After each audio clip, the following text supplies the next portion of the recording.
தற்போது நம்முடன் அரசியல் விமர்சகர் திரு ரவீந்திரன் துரைசாமி அவர்கள் இணைந்திருக்கிறார். சார் வணக்கம். கரூர் நெரிசல் உயிரிழப்பு தொடர்பாக விஜய் மீது வழக்கு பதிவு செய்யாதது ஏன்னு திருமாவளவன் கேள்வி எழுப்பியிருக்கிறார். இந்த கேள்வியை நீங்க எப்படி பாக்குறீங்க? இந்த கேள்வி விஜய்க்கு பெரிய செல்வாக்கு இருக்கு, அதனால திருமாவளவனுக்கு வாக்கு பாதிக்கும்னு சொன்னவங்க எல்லாம் அப்படியெல்லாம் இல்ல. விஜய் நான் ஒன்னும் பெரிய பொருட்டா மதிக்கல. விஜய் இந்த இதுல வழக்கு பதிவு செய்து கைது செய்யப்பட வேண்டியவர் திருமாவளவன் தன்னுடைய நிலைப்பாட்டை துணிச்சலாக சொல்லியிருக்கிறார்.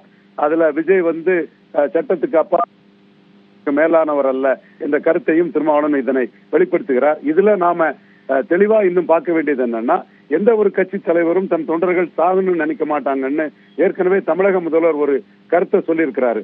அதே வேளையில இந்த இதுக்குள்ள எஃப்ஐஆர்ல விஜய் பேரை சேர்க்கலாம்னு சொன்னா சேமானன் சொன்ன கருத்துப்படி கண்டிப்பாக சேர்க்கலாம். தமிழக அரசு இதை எப்படி கையாளும்னு பார்த்தா விஜயை கைது செய்யணுங்கிற அந்த ஒப்பீனியனை கிரியேட் பண்ணுவாங்க. இப்படித்தான் 1957 நடந்த தியாகி இமானுவேல் சேகரனார் கொலை வழக்குல செப்டம்பர் 11 நடந்த கொலை வழக்குல முக்கியமான அந்த மக்களவை உறுப்பினரான ஐயா பசுமன் முத்துராமலிங்க தேவர் அவர்கள் குற்றவாளியாக சேர்க்கப்படவில்லை.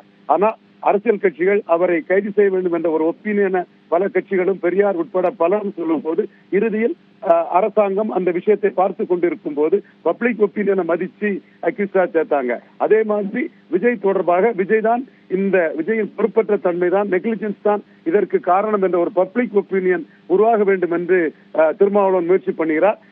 அந்த வகையில் விஜய் ஒன்றும் செல்வாக்கானவர் அல்ல, பலம் நிரூபிக்காதவர் தான். அவர் செல்வாக்கை கண்டு நான் ஒன்றும் மரளக்கூடியவன் அல்ல என்ற இதையும் வெளிப்படையாக காட்டுகிறார். இது திருமாவளவனுடைய அரசியல் ரீதியான துணிச்சலான ஒரு தன்மையை காட்டுகிறது.